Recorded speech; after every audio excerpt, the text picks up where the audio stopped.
Hi, I thought I'd make a quick video. I want to talk about some of the incredible people that we have encountered at Duke, both Duke University Hospital and the Duke Cancer Center.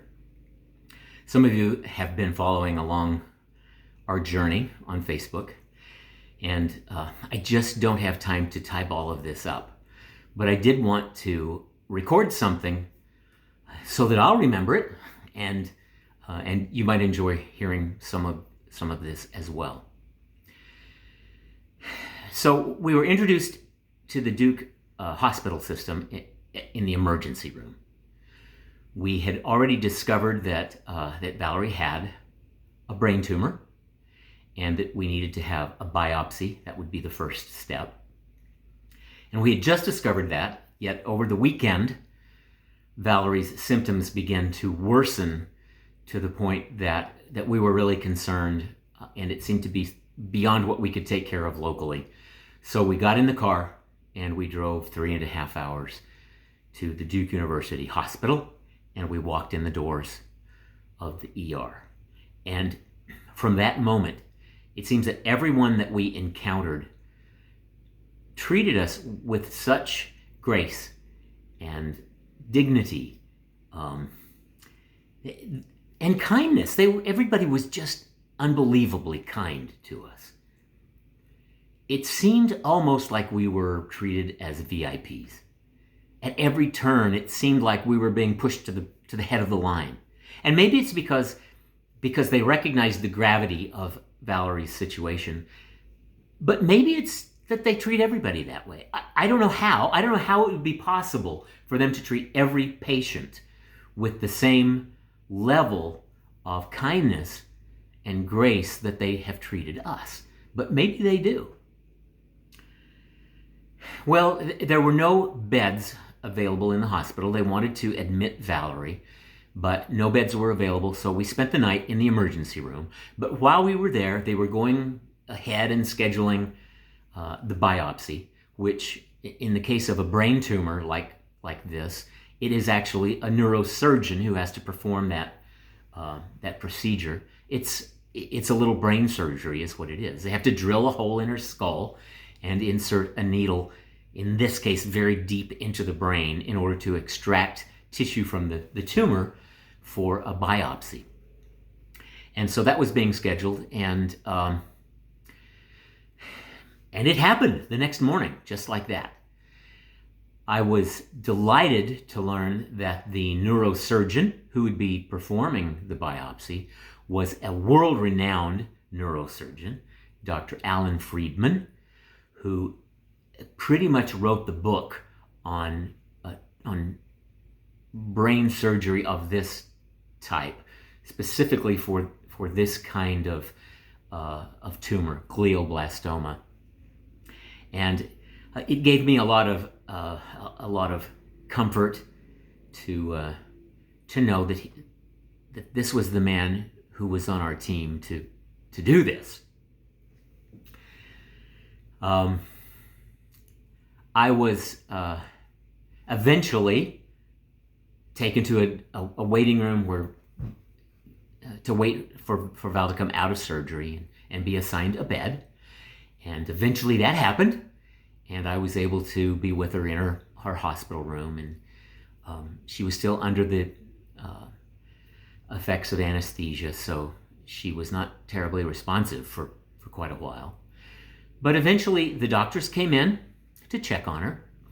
I was disappointed that Dr. Friedman wasn't there, but one of his associates, whose name I can't pronounce, he told me nobody can pronounce it, so everybody calls him Sentel, Dr. Sentel, as in gentle Sentel, his words, not mine, but Dr. Sentel, and a physician's assistant named Josh Jackson came to do sort of a post-surgery checkup in her room, and they did the typical neurological exam, which included squeezing fingers, lifting legs, lifting arms, following the finger back and forth with the eyes, answering some basic questions. So they performed that function, and they reassured me and made me feel confident that everything seemed to go fine during the surgery, and that they were pleased with Valerie's recovery. And they went on. So when they were gone, I expressed to one of the nurses that I was disappointed that I didn't get to meet Dr. Friedman, because I understood, the stature that he has in his field. And they told me not to be too disappointed, that he had had a very busy day, that he had, in addition to Valerie's biopsy, he had done several, I think they said 3 craniotomies, and some other procedures as well. So he had been really busy. And so I was all right with that. But before the end of the day, before she was released, actually it was the next day, Dr. Friedman did make an appearance. And I was just delighted to meet him.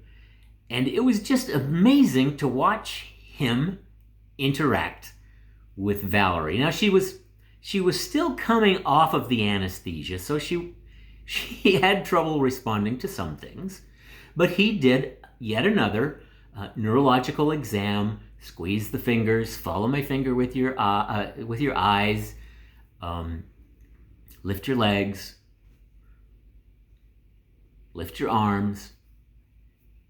Does this feel the same on each side, etc. But then he took her hand in his, and he just kind of patted it and stroked her hand. And at that point, if you had walked in on that scene, you would have thought that he was interacting with a beloved family member, not a patient who was a total stranger before he walked into her surgery. It was just an amazing, it was a charming display of bedside manner that was totally unexpected on my part. Now, while he was talking with her, he asked her some basic questions. He asked her to tell him her name, and she did. She spoke a little slowly, but she did. He asked for her date of birth, and she answered that. He asked her if she knew where she was, and she kind of paused, but eventually she said, "The hospital." And he asked her, "Do you know which hospital you're in?" And she just kind of looked around and never did respond. So he asked her a trick question. He said, "Are you in the UNC hospital? University of North Carolina?" And she said, "Yes," which was wrong. And he just burst out laughing. And so did Dr. Sentel and Josh Jackson. They all thought that was hilarious. And Dr. Friedman said, no, you're at Duke. You're at the Duke Hospital. And they thought that was just hilarious. And so did I. It was just such an amazing, it was just an amazing thing to witness. This giant in his medical field just being so personal and friendly and kind to a patient. It was amazing. And here's how it made me feel. It made me feel like that commercial that maybe you've seen where the kids are outside, they're about to start a basketball game, and they're picking their teams. And a little girl is one of the captains, and it's her turn to pick, and she looks over the players, and she says, "I'll take Barkley." And NBA legend Charles Barkley steps up onto the court, pumps his fist into the air. He's excited to be on this little kid's team. He's talking smack to the other kids. And it's an unbelievable situation that this legend is going to play basketball with these kids. That's kind of how I felt. I felt like we had walked into the Duke emergency room, and I had said, I'll take Barkley.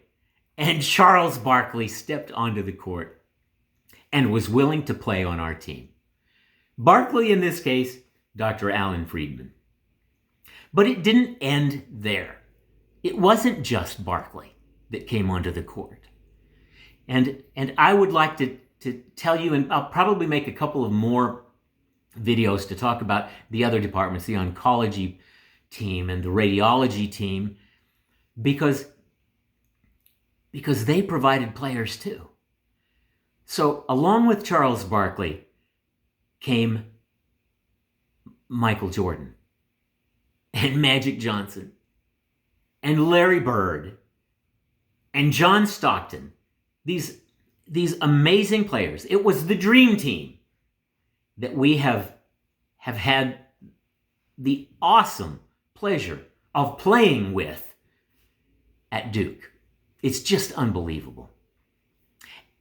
And even the dream team had one college player, Christian Laettner. He wasn't all that good. I think he played for UNC.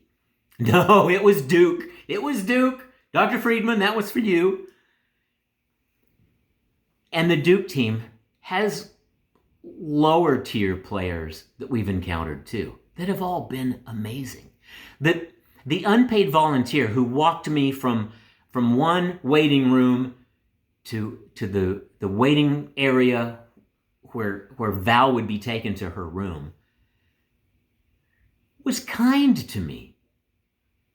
He expressed feeling. He talked to me about what I was seeing through this picture window. He pointed out the landmarks and just had kind conversation with me. Like maybe it would make a difference. And I think maybe it did. And in every other department that we've dealt with, there have been these little people too who have made such a difference, who play along with these legends on the dream team and complete the whole package, which is just unbelievable. It's unbelievable. This is the kind of stuff that makes for a really entertaining made-for-TV movie. It makes for a cute commercial, like the one I described, but it's not the kind of stuff that happens in real life. In real life, people don't do this. People just don't do this. And yet, it's happening to us. And we are totally amazed by it. We couldn't be happier with the people that we are dealing with in the Duke system. We couldn't ask to be placed in better hands. So I hope to make a couple more videos soon. And thanks for listening.